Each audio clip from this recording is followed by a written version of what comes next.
எந்த எந்த எந்த தமிழ் சமுதாயத்தை, எந்த தமிழ்நாட்டில் இருக்கிற சமுதாயத்தை சுயமரியாதையோட வாழ விட்டுருக்காங்க? சரி, நீங்க திராவிடமுக்கும் இந்த கட்சிக்கும் திமுகவுக்கும் எந்த சம்பந்தமும் கிடையாது. திருப்பி சொல்றேன், அது ஒரு பெரிய கட்சி, அது ஒரு பெரிய தலைவர், அவர் பெரிய ஆட்சி அதிகாரம் பண்ணது ஒண்ணுமே கிடையாது. கொதிக்காதீங்க, இருங்க. நீங்க இவ்வளவு கொதிக்கிறீங்கல்ல, எதுக்கு நீங்க கூட்டணி வச்சீங்க திமுகவோட? திராவிட கொள்கை இல்ல, திராவிட கட்சி இல்ல, சமூக நீதி இல்ல, அப்பட்டமா தெரியுது இல்ல, ஏன் கூட்டணி வைக்கிறீங்க? இந்திய தேர்தல் முறை என்பது first past the post system. இங்க வந்து ப்ரொபோர்ஷனல் ரெப்ரசன்டேஷன் கிடையாது. விகிதாச்சார அடிப்படையில் மக்கள்கள் தேர்ந்தெடுக்கப்படுறது, பிரதிநிதித்துவம் கிடைக்கிறது. ஒரு ஆட்சி அதிகாரத்துக்கு ஒரு கட்சி வர வேண்டும் என்றால் கொள்கை கூட்டணி இருக்கணும்னு அவசியம் கிடையாது.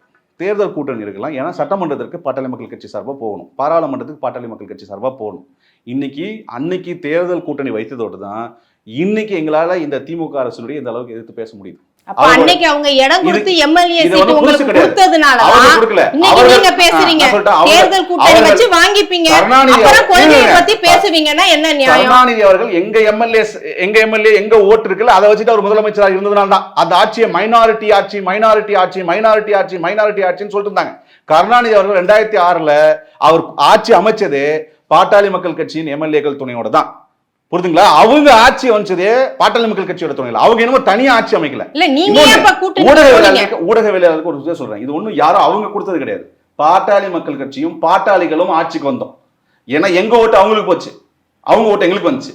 ஏதோ அவங்க தனியா ஆட்சி பிடிச்ச மாதிரியும், அவங்க 4 பேருக்கு எம்எல்ஏ சீட்டு கொடுத்த மாதிரியும், அவங்க 4 பேருக்கு அமைச்சர் கொடுத்த மாதிரி, நீங்க எங்களுக்கு ஓட்டு சீட்டு எங்களுக்கு ஓட்டு கொடுக்கல, சீட்டு கொடுக்கலன்னா நீங்க ஆட்சியில வர முடியாது. சிம்பிள். நீங்க கூட்டணிக்கு போகலன்னா உங்களுக்கு எம்எல்ஏ கிடையாது. சிம்பிள். தேர்தல் கூட்டணி இது கொள்கை கிடையாது. அதுக்காக நீங்க வந்து தைலாபுரத்துல இருந்து தைலம் வருதுன்னு எதுக்கு கருணாநிதி சொன்னாரு? தமிழ்நாடே கேள்விப்பட்டிராத அதிரடி விலை குறைப்பு சூப்பர் சரவணா ஸ்டோர்ஸ்.